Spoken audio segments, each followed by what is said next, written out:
Hey, what gives? Lights are all out. There it goes. Hi. Don't know what that all is all about. Hello everyone, Praise Scooter here. And it's time for another top 5 list. This time, as you probably saw in the little slide that made you click this, it's featuring Pac-Man. That little guy over there. Now, Pac-Man, as we all know, is a very simple concept. Eat dots, collect fruit, kill ghosts by eating them as well. But, over his, I think now 35-year legacy, probably longer actually, 37 if I'm thinking right, probably wrong too, Pac-Man has actually brought us a lot of alternative games and alternative styles to the platforming genre, and even updated his own particular game style. But where do his games lie on a top 5 list of games for myself? Well, that's what I hope to answer here for you today. So sit back, relax, grab an apple. It's time for the top 5 Pac-Man games. Number 5. Number 5 on this list is going to go to Miss Pac-Man, very simply stated. It's actually just a nice little, it's actually pretty much a full-on upgrade of the original Pac-Man game, but with some additional features, as an update should do, updated features thrown in that makes it much quicker, much more exciting, and adds a little more complexity to how it works. Now, for those of you watching the footage and listening to me, just a few examples. The fruit no longer sits in the middle of the map, it actually moves around the map, the bonus fruit that you usually get. You are able to push, there's actually a button input finally for this game where you can basically push a button to make Miss Pac-Man move faster, and up until a certain point she actually will outrun the ghosts when you use this, but when you use the speed up function, and it really doesn't, there's no real like meter you have to watch while you're doing it. And quite possibly the biggest improvement is not only the different levels you can play on, but also the fact that the levels are big enough that they had to make a scrolling or parallax scrolling of some sort for this game, so you can actually move around a much larger map. This is actually a very big improvement over the original Pac-Man game, though the original Pac-Man is a classic that you shouldn't really break or bend. It's nice to get a little updated look at it while sticking to the same rules that Pac-Man exuded back in his arcade and NES days. Number 4. Number 4 on this list goes to Pac-Man and the Ghostly Adventures. Now this is actually kind of something you wouldn't anticipate on a list like this about Pac-Man, somebody who's 30, 35 years old. But this is a game actually from only a couple years ago that, again, newer stuff wouldn't really suit Pac-Man very well, but it's actually pretty decent for what's been done. Now, it's definitely not blow your mind outside the back of your head kind of amazing, but it's a very simple platformer game. You get various power-ups that allow you to turn the various types of Pac-Man. Ice Pac-Man to freeze enemies and platforms in place. Fire Pac-Man to thaw out enemies. Chameleon Pac-Man to sneak around enemies and to swing from vines and whatnot. And even regular Pac-Man has built in within himself the ability to turn all ghosts blue and eat them in a rapid-fire fashion. There's not really too much additional to say about this. There's nice little hidden collectibles you can get in the game, and and things to find if you are really searching and scraping the bottom of the barrel for stuff to find. But it's also a very nice game if you're just going straight through it without digging through every corner of the game that the game has. And this is actually kind of surprised that I enjoy this game as much as I do, considering what we're comparing this to on the list, where Pac-Man: The Ghostly Adventures is a game that's based off of a cartoon of the same name. And there's already one cartoon that's done. There's already one video game cartoon combo that's done that, and well, we know how that all ended up. Awkward? Awkward. Number 3. Number 3 on this list goes to Pac-Man World 2. And no, not that really crappy Pac-Man 2 that was released on Super Nintendo. No, Pac-Man World 2 is actually quite a massive game that, well, from a platforming genre. Now, unfortunately, I myself have never played the first one, so I can't compare Pac-Man World 2 to the first in the series. But Pac-Man World 2 is actually quite the enormous game with a full 3D scope of play where you're playing over the shoulder of Pac-Man, run, jump, and platform, and do things like of that sort in a mostly open world with divided up into various stages. And there's also something for the 100%ers out there, where in order to complete the game, you need to gather each and every pellet in the stage, each and every fruit, and even find the hidden Galaxian in each level, which will warp you to a old school Pac-Man style maze that you have to complete, and you can actually get a different different number of points on each maze depending upon how well you do.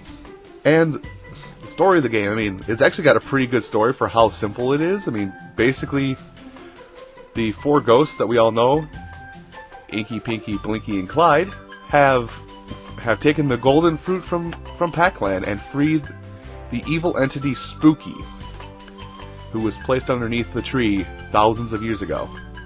And it's up to Pac-Man to recover all of the golden fruit and put Spooky back in his place. I remember having so much fun with this game, and also being very frustrated with this game when I was younger, because even though it is very well programmed, there's a lot of instances where if you don't have picture-perfect jumping or pixel-perfect maneuverability, you're going to be shooting Pac-Man off into a pit on multiple occasions, especially if you're going for all the collectibles. But in the end, it's a fantastic adventure that has great levels, great music, some fun, though kind of cheap, bosses, and an overall plot that is actually really nice for a game of really this early in development in the video game legacy.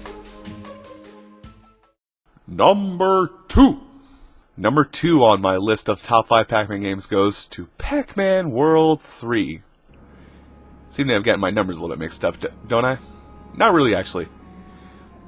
Pac-Man World 3 actually has a plot that actually worked side by side with the fact that it was Pac-Man's 25th birthday when this particular game came into the market. Pac-Man, while having his 25th birthday, is mysteriously teleported away from Pac-Land and into a very unstable world. This world had been created by the evil scientist Irwin, who found a machine that was able to penetrate the spectral realm, but because he's not exactly all there, he manages to use the spectral beam to merge the spectral realm and the real world, and is causing a collapse of both dimensions.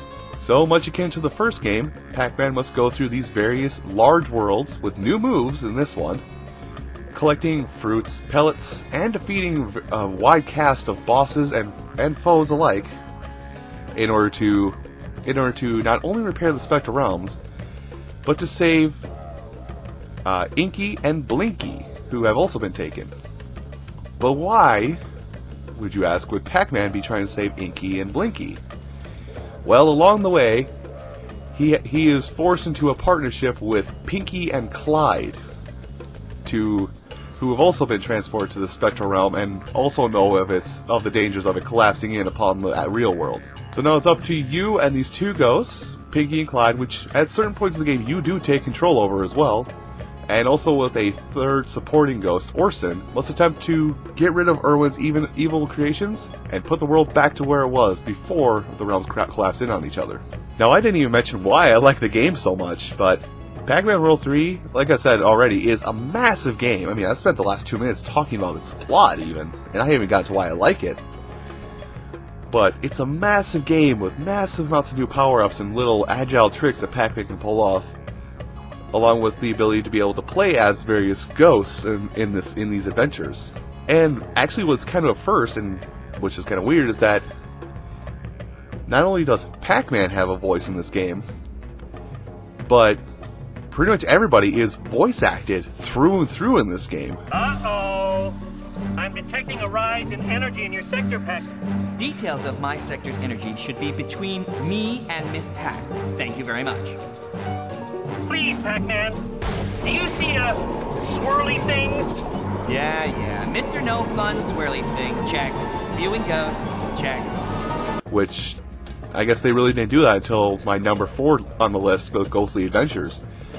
So it was actually kind of a massive and big undertaking at the time for a game based off of the simple arcade hit Pac-Man. That's why I love it so much. They did so much for such a small bit of humble beginnings.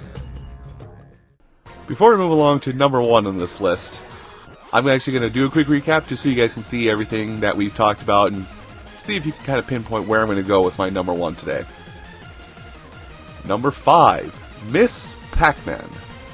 Number 4, Pac-Man and the Ghostly Adventures. Number 3, Pac-Man World 2. Number 2, Pac-Man World 3. Number 1! Number 1 on this list. Come on. You know where it's going to go. The classic, but with a remix. Pac-Man Championship Edition, or Championship Edition Deluxe Edition Plus. Taking the original Pac-Man from the 1980s and putting a huge spin on it to change up its gameplay and make it fast, frantic, and fantastic. There's a multitude of levels and a multitude of challenges within every level, such as see how many ghosts you can eat in a combo to get a high combo, see how high of a score you can get, see how high of a score you can get in a certain amount of time, and survive long enough in a ghostly maze to get X amount of fruit and don't die in the meantime. It's such a... I mean, there's not much to be said about it because it's actually a very simple arcade-style score attack kind of game. But it is such a simple style of game that there's not really much you can really improve upon, but Namco finally found a way. So Pac-Man Championship Edition, the regular deluxe, is what I consider to be the best Pac-Man game out there.